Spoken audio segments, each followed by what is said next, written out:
Assalamualaikum warahmatullahi wabarakatuh. Kami dari kelompok 5 yang beranggotakan pertama Al-Himni Hidayatus Sholihah, kedua Eka Nurdiana, ketiga Muhammad Firman Al-Jami akan menyampaikan materi tentang kajian teori.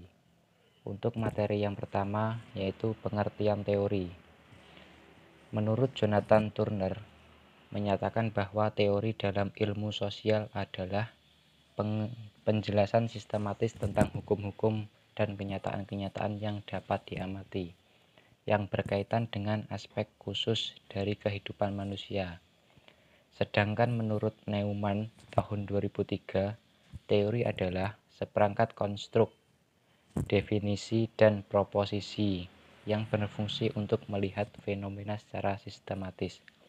Melalui spesifikasi berhubungan antar variabel, sehingga dapat berguna untuk menjelaskan dan meramalkan fenomena. Selanjutnya, pengertian teori menurut Jojo Suroto Kinayati dan MLA Sumaryati. Teori adalah serangkaian asumsi, konsep, konstruk, dan proposisi untuk menerangkan suatu fenomena sosial secara sistematis dengan cara merumuskan hubungan antar konsep.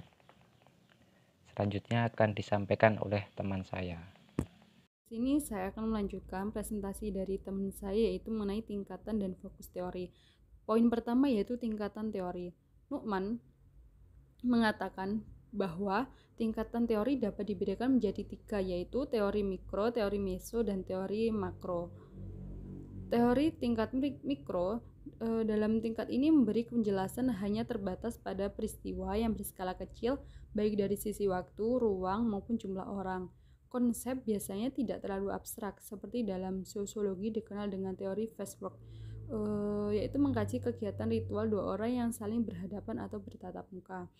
Teori yang kedua itu teori tingkat meso. Teori ini menghubungkan tingkat mikro dan makro, atau untuk beroperasi pada tingkat menengah.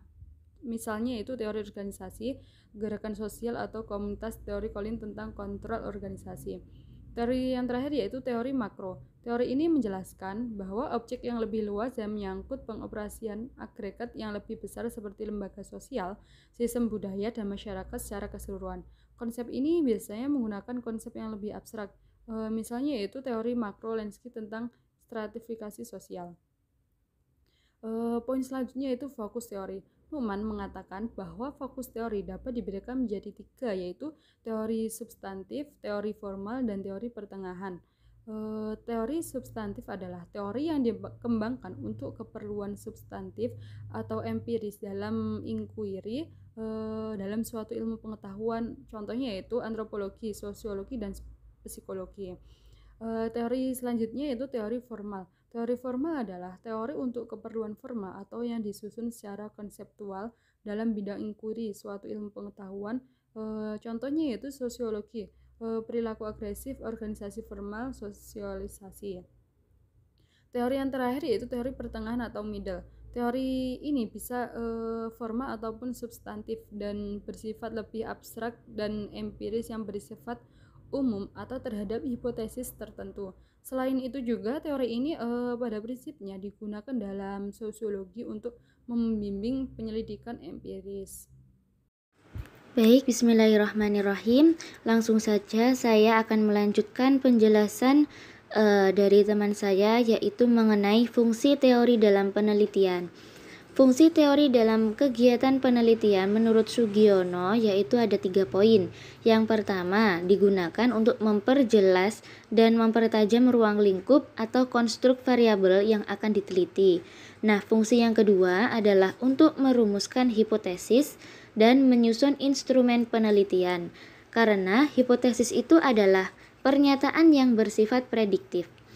Untuk selanjutnya, fungsi yang ketiga yaitu digunakan untuk membahas hasil penelitian sehingga selanjutnya digunakan untuk memberikan saran dalam upaya memecahkan masalah. Nah, mungkin hanya itu yang bisa kami jelaskan. Ada kurang lebihnya kami mohon maaf yang sebesar-besarnya. Akhirul kalam, wassalamualaikum warahmatullahi wabarakatuh.